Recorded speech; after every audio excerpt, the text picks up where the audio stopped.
Today, we are going to look at the most bizarre deaths caused by food. We will explore how a simple bet in a crowded market turned into a biological nightmare, and why a common snack found in every pantry led to a sudden, silent collapse. These are stories of preventable mistakes, extreme dares, and the hard limits of human biology. Let's dive straight into it. It was a humid Monday evening in the Bibiganj market of Uttar Pradesh. The date was November 4, 2019. The air was thick with the scent of roasted spices, wood smoke, and the heavy, lingering heat of the day. In this part of India, the markets are a chaotic symphony of shouting vendors, clattering rickshaws, and the constant hum of life. Among the crowd were two friends, 42-year-old Subhash Yadav and a companion whose name has been kept private. They had spent the afternoon wandering the stalls, but as evening approached, the conversation turned from casual chatter to a challenge. Subhash was a man known to his friends as someone who never backed down from a dare.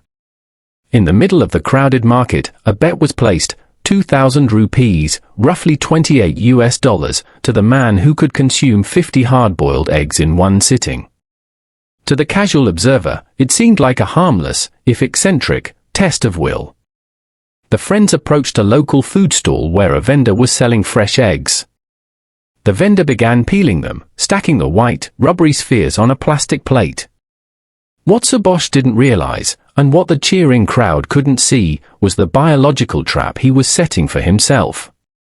A single hard-boiled egg weighs approximately 50 grams. 50 of them would total 2.5 kilograms, over 5 pounds of dense, sulfurous protein.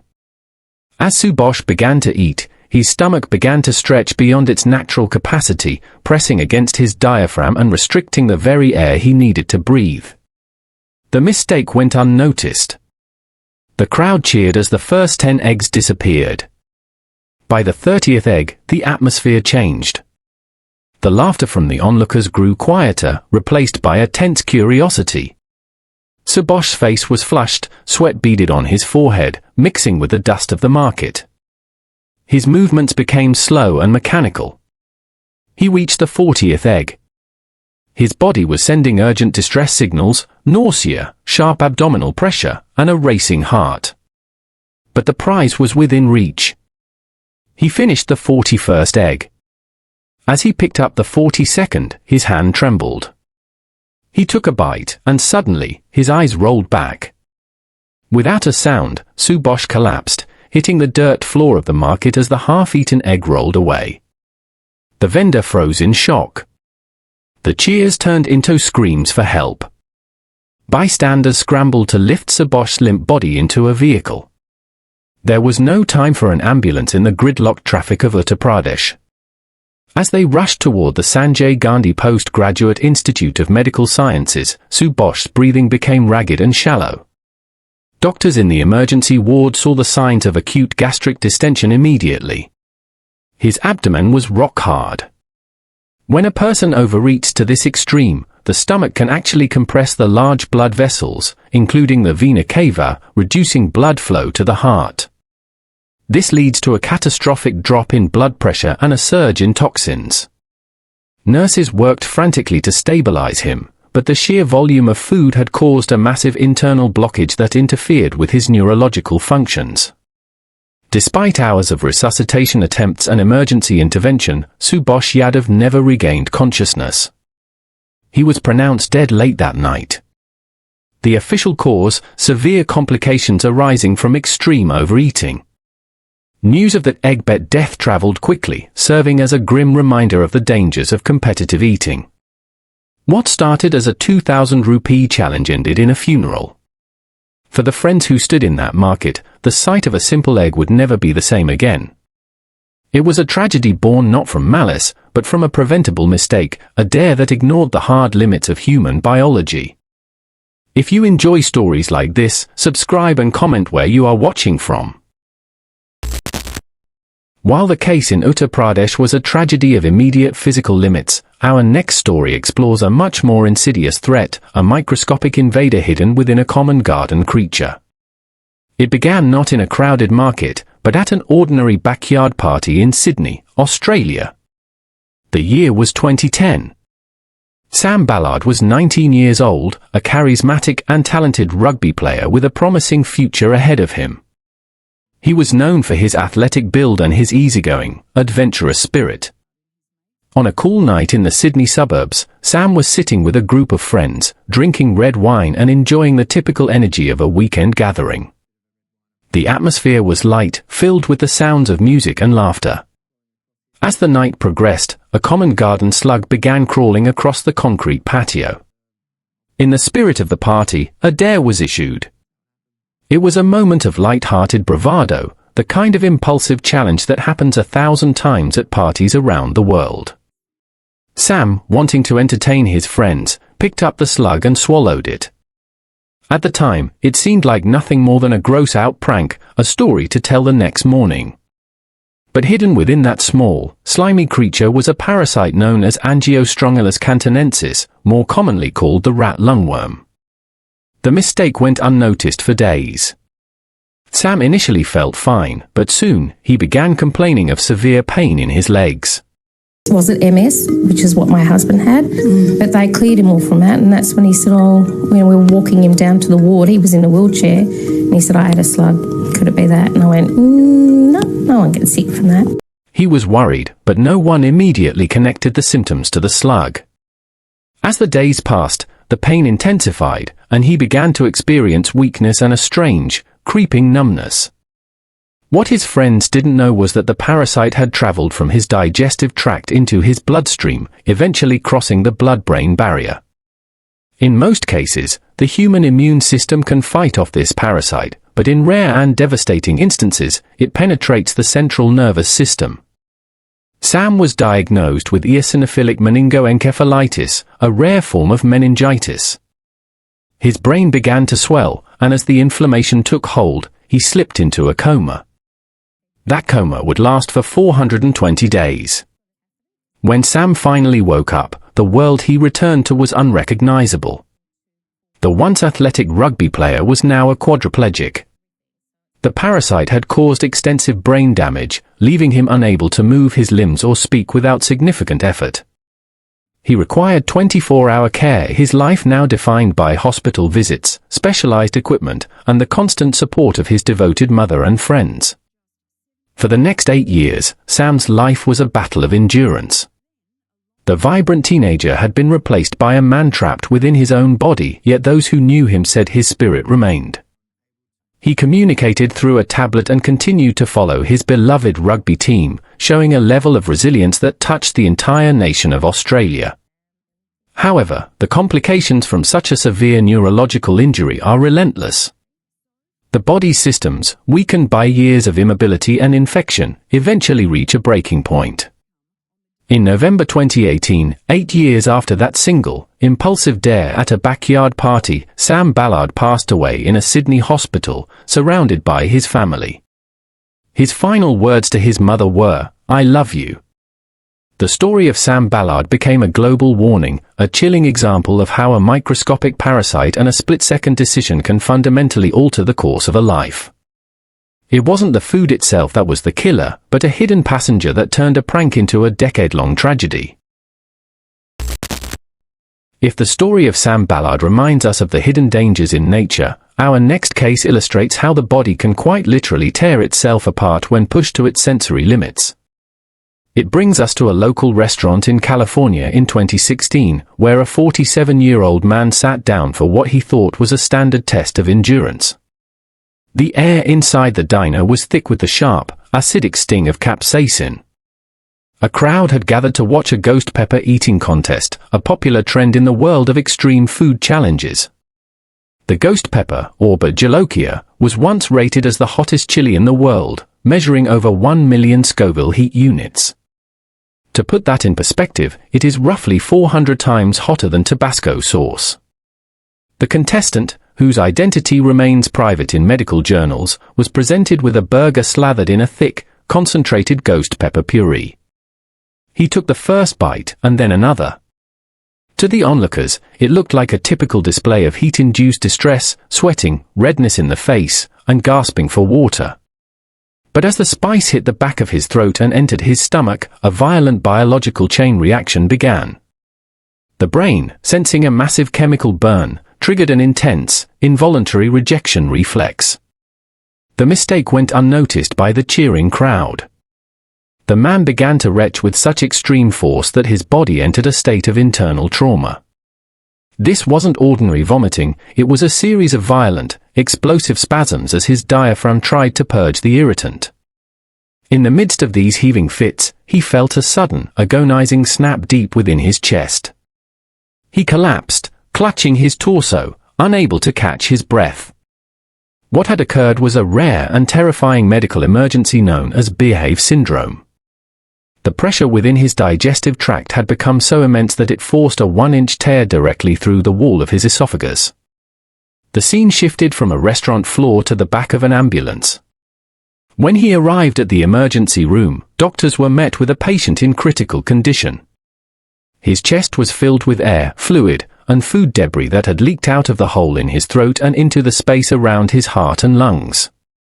This is a condition that, if left untreated for even a few hours, is almost universally fatal due to the rapid onset of sepsis. Surgeons acted immediately, performing a high-stakes emergency operation to repair the rupture and clear the contamination from his chest cavity. The man was placed on a ventilator, his life hanging in the balance as his body fought off the massive internal infection caused by the burger. He spent the next 23 days in the hospital, kept alive by a series of tubes and intensive monitoring. He had survived, but he had become a permanent entry in medical history. The ghost pepper hadn't poisoned him in the traditional sense, instead, the sheer intensity of the heat had tricked his body into a self-destructive frenzy. It was a stark reminder that sometimes, the most dangerous part of a meal isn't the ingredient itself, but the way our own bodies react when the limits of pain are crossed. While the violent force of a ghost pepper can tear the body from the inside, our fourth case involves a danger hidden in plain sight, sitting on the tables of millions of restaurants worldwide. It is a story of how a common condiment, when consumed in an extreme and unintended way, can turn the body's own chemistry into a lethal weapon. The incident takes us into the quiet of a private home, away from the spectacle of contests or parties. A young woman, reportedly struggling with a period of intense emotional distress, reached for a bottle of soy sauce. It is a liquid we associate with salt, umami, and flavor, usually measured in teaspoons. But on this day, she didn't use a spoon. She consumed an entire 750 milliliter bottle, nearly a quart of the dark, concentrated liquid, in a single sitting. To the human body, salt is essential for life, but in this volume, it becomes a molecular poison. A single tablespoon of soy sauce contains about 900 milligrams of sodium, which is nearly half of the recommended daily limit for an adult. By drinking the entire bottle, she had ingested over 45,000 milligrams of sodium. The mistake went unnoticed by those around her until the biological consequences began to manifest with terrifying speed.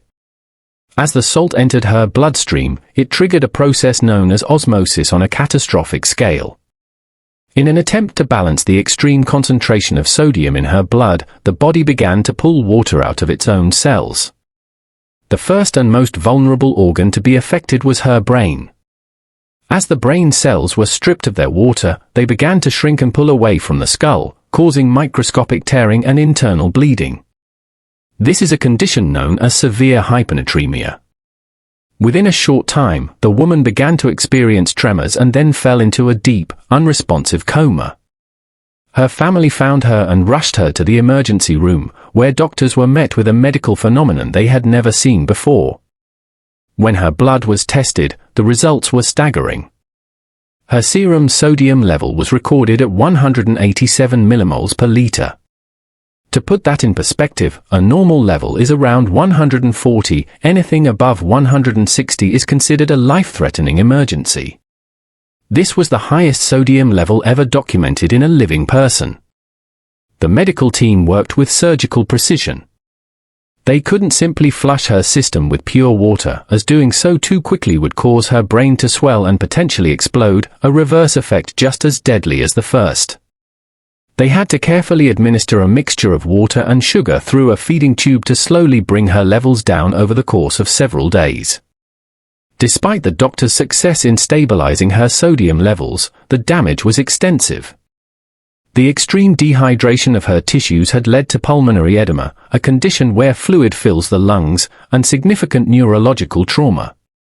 She survived the initial crisis, but the soy sauce overdose left her with lasting brain damage, a permanent reminder of how the most basic kitchen staples can become a deadly overdose. It serves as a haunting example of the dose makes the poison, where a substance we use every day can, in the right quantity, override the body's most fundamental life support systems. The tragic outcome of the soy sauce overdose showed us how too much salt can shrink the brain, but our fifth case demonstrates the opposite, how too much of the most life-giving substance on Earth, water, can cause the brain to expand until it has nowhere left to go. This incident takes us to Sacramento, California, in January 2007, inside the studios of a popular morning radio show. The atmosphere was high energy, typical of a morning zoo broadcast. The station was running a contest titled Hold Your Wii for a Wii. The prize was a Nintendo Wii gaming console, which was the most sought-after gift of the season and nearly impossible to find in stores.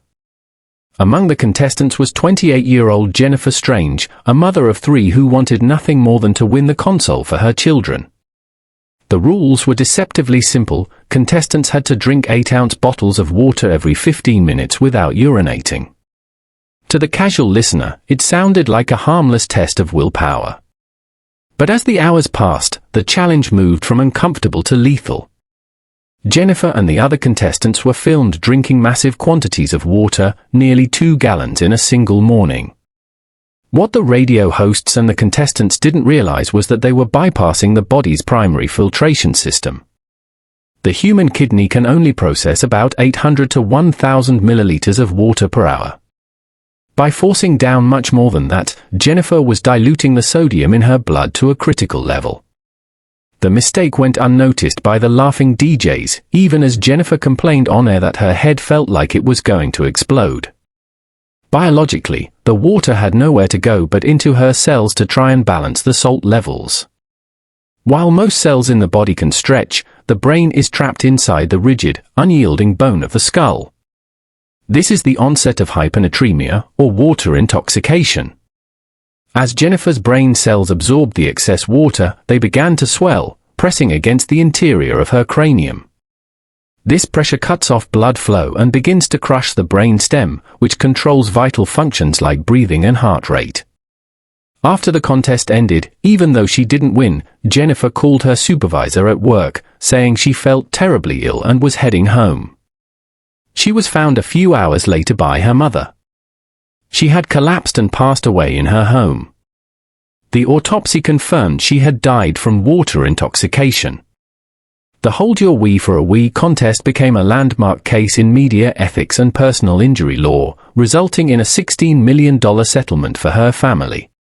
It remains one of the most chilling examples of how a lack of biological understanding can turn a fun, food-style challenge into a death sentence. The very water that we need to survive had, in a matter of hours, become a crushing force that her body simply could not escape. While the water contest in California showed how internal pressure can crush the brain, our sixth case reveals a much more sudden and terrifying physical obstruction. It brings us to the United Kingdom in 2019, following the life of a man whose career was built on celebrating life's most joyful moments, only to have his own cut short by a single, momentary bite. Darren Hickey was a 51-year-old wedding planner from Chorley, Lancashire.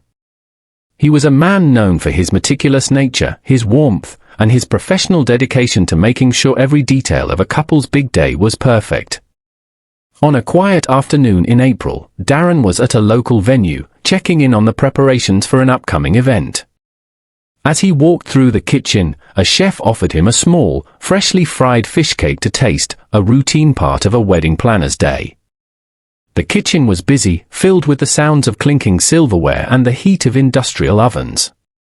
Darren took a bite of the fish cake, but it was far hotter than he anticipated. The internal temperature of the filling was scalding, and as he swallowed, he felt a sharp, searing pain at the back of his throat. At the time, it seemed like a common, painful mishap, the kind of minor burn most of us have experienced with a hot slice of pizza or a cup of coffee. The mistake went unnoticed by the medical professionals he consulted shortly after. Darren actually visited an urgent care center that afternoon, complaining of a sore throat and difficulty swallowing. However, because the burn was deep within his throat and there were no visible external injuries, he was sent home with paracetamol and advised to rest. What neither the doctors nor Darren realized was that the burn had triggered a delayed inflammatory response. In the hours that followed, the soft tissues of his larynx and epiglottis began to swell.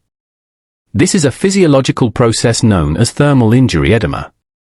When skin or tissue is burned, the body rushes fluid to the site to begin the healing process. In a limb, this causes a blister or a puffiness.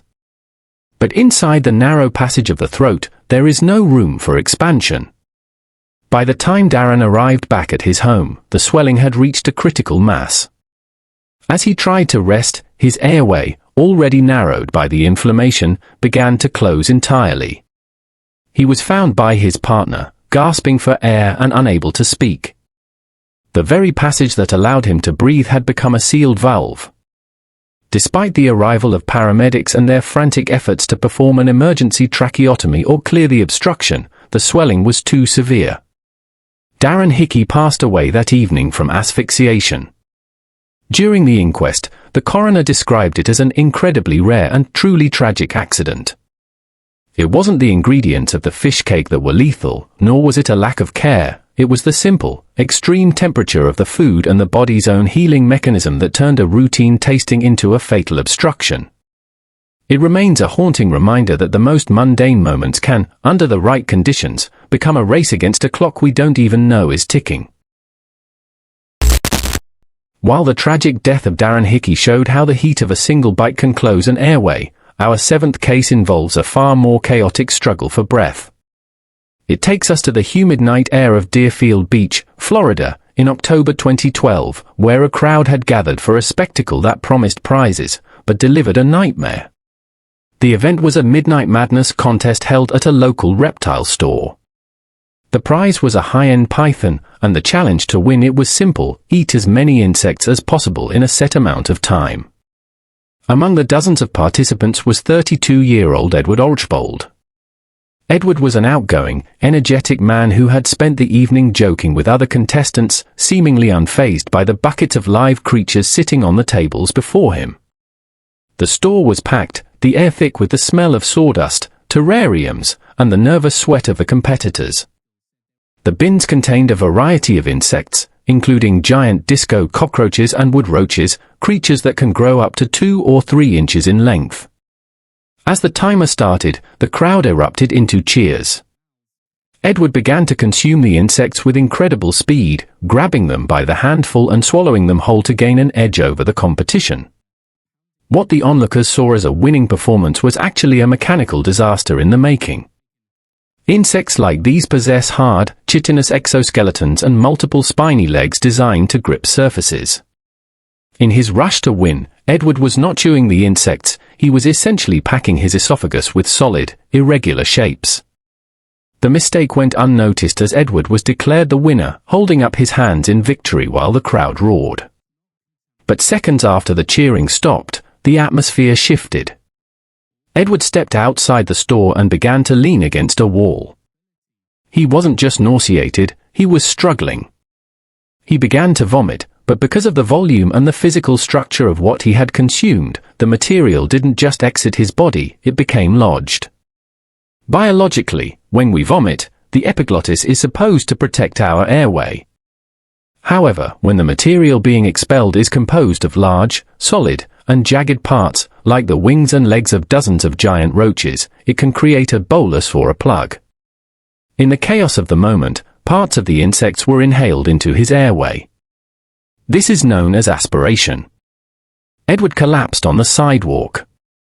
Paramedics arrived within minutes and performed an emergency procedure to clear his throat, but the obstruction was too deep and too complex. The jagged limbs of the insects had effectively acted as a series of hooks, anchoring the mass in place and preventing oxygen from reaching his lungs. He was rushed to the hospital, but he was pronounced dead shortly after arrival. The medical examiner's report was grim. The cause of death was not poison or bacteria, but asphyxia due to choking and aspiration of arthropod body parts. Edward Archbold had won the contest, but the prize was one he would never claim. It stands as a chilling reminder that the human throat is a narrow, delicate gateway, and that speed, when combined with the wrong food, can turn a victory into a final, silent struggle. If you enjoy stories like this, like and subscribe to this channel.